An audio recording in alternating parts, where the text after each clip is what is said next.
we aim to be the first to bring unique development opportunities to our students. Our full-time MBAs are the only MBAs in the world that get to develop their leadership, followership and partnership skills at the Royal Military Academy Sandhurst.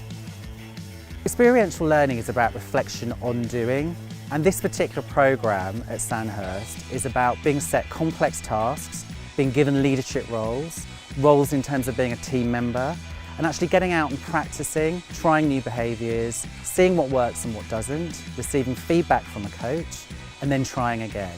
I think sometimes when you're learning in a classroom, it can seem very theoretical and not quite real, and when you kind of get out here and you're able to do it yourself, it puts it into context, into reality, and you can see how it really plays out in a real-world situation. One of the great things about experiential learning is it gives us the chance to give feedback.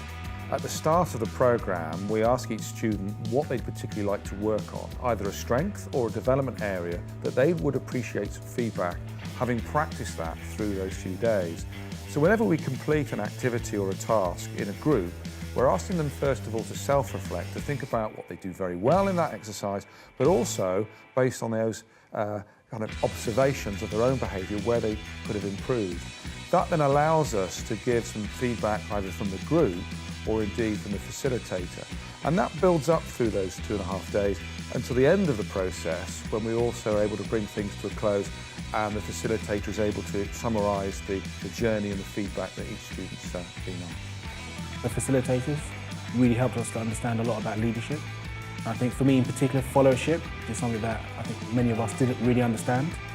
Probably the most important thing that I've learned is that when the adrenaline's up and you're rushing to get things done, you need to take a step back and plan. Got a chance to do things that I've never done before, working with a new team this week that's different than the team we have normally at school. So before we came to Sandhurst, I thought it was going to be more like a boot camp. I don't know what we were going to do. Everyone was excited, scared. Amazing centre of activities, teamwork, reflection, and it was just honestly been the best 3 days of my life.